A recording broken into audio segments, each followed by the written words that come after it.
Friends, welcome to V family creations. நீங்கள் எல்லோரும் நல்லா இருக்கிறீங்களா? நானும் நல்லா இருக்கிறேன். இன்றைக்கி இன்ஸ்டன்ட் தோசை செய்யலாம். இதில் மைதா மாவு 1 டம்ளர் இருக்குது, அப்புறம் கோதுமை மாவு 1 டம்ளர் இருக்குது, மொத்தம் 2 டம்ளர் இருக்குது. இது நம்ம சீக்கிரத்துக்கு பண்ணலாம், அவசரம் பண்ணலாம். பசங்க ஸ்கூல் போகும்போது இட்லி மாவு இல்லைன்னா அந்த டைமில் நம்ம டக்குன்னு பண்ணிடலாம். பசங்க அது ஸ்வீட் தோசைன்னா பசங்க விரும்பி சாப்பிடவும் நம்மளுக்கு கஷ்டம் இல்லை. இந்த ஸ்வீட் தோசைக்கு உப்பு கொஞ்சமாக போட்டுக்கலாம். அப்புறம் தேங்காய் துருவல் 1 கப் எடுத்திருக்கேன் நான். ஏலக்காய் 1 ஸ்பூன் போட்டுக்கலாம்.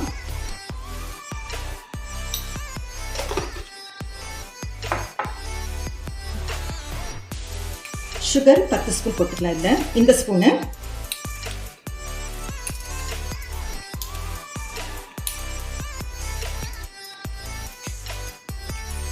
ஆறு ஸ்பூனே போதும். இப்போ இதில் ஏலக்கி பழம் இருக்கு இல்லைங்களா, அது நான் 3 பழம் எடுத்திருக்கேன். அது ரொம்ப ஸ்வீட்டாக இருக்கனால இந்த தோசைக்கு நல்லா இருக்கும். இப்போ இந்த 3 வாழைப்பழம் ஆட் பண்ணிக்கலாம் இல்லை மாவில். இந்த பழம் மட்டும் இல்லை, பூம்பழம் போடலாம், எல்லா பழம் போடலாம். பூம்பழம் போட்டால் கொஞ்சம் சர்க்கரை ஜாஸ்தியாகும். இந்த ஏலக்காய் கற்பூரம் வாழைப்பழம் போட்டால் கொஞ்சம் கம்மியாகும். அவ்வளோதான்.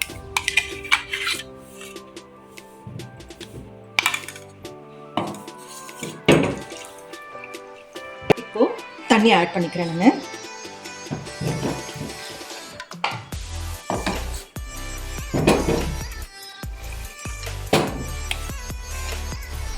இதுக்கு நம்மளுக்கு எவ்வளவு ஊற்றிக்கணுமோ அவ்வளோ ஊற்றிக்கலாம். இட்லி மாவு எப்படி அந்த பதம்ல ஊற்றிட்டா போதும். தண்ணிமா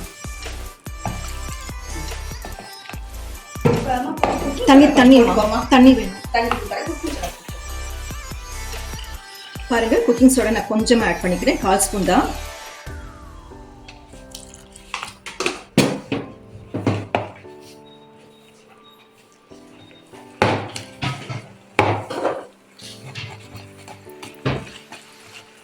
பாருங்க, இந்த பதம் போதும்.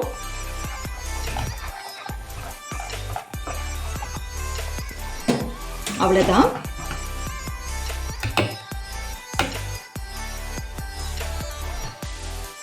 இப்போ நம்ம தோசை ஊற்றிக்கலாம். பாருங்க, மாவு எந்த பக்கமாக இருக்கணும்.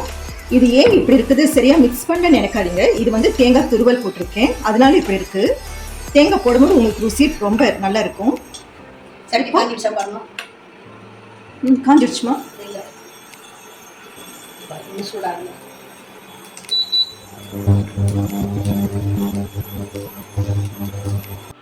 இப்போ ஊற்ற போறேன் நான்.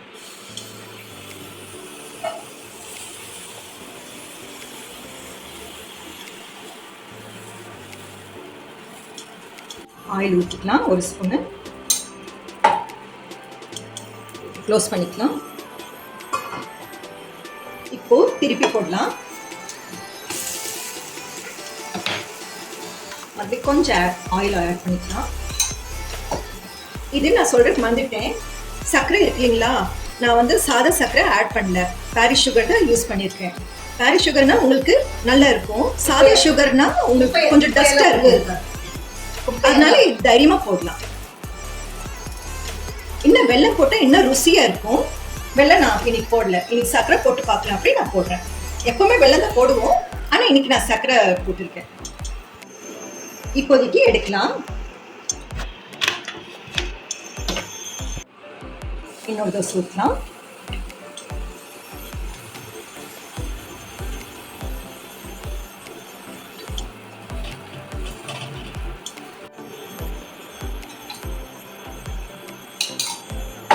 மூடிடலாம். தோசை எல்லாம் ஊற்றியாச்சு.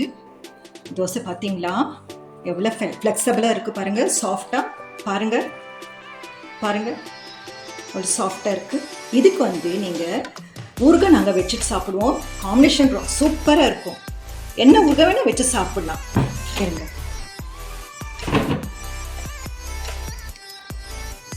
இந்த ஊறுகாய் வச்சு சாப்பிட்டா அவ்வளோ டேஸ்ட்டாக இருக்கும். அப்புறம் தக்காளி தொக்கு இருக்கு இல்லைங்களா, அது கூட வச்சு சாப்பிடலாம். ஆனால் தேங்காய் சட்னி உங்களுக்கு கொஞ்சம் சுமாராக தான் இருக்கும். இது 2 மாத்திரம் இது காம்பினேஷன் சூப்பராக இருக்கும். நீங்கள் செஞ்சு சாப்பிட்டு பாருங்கள், கமெண்ட்ஸ் சொல்லுங்கள். ரொம்ப நல்லா இருக்கும், டேஸ்ட்டாக இருக்கும். தேங்க்யூ ஃபார் வாட்சிங். Take care.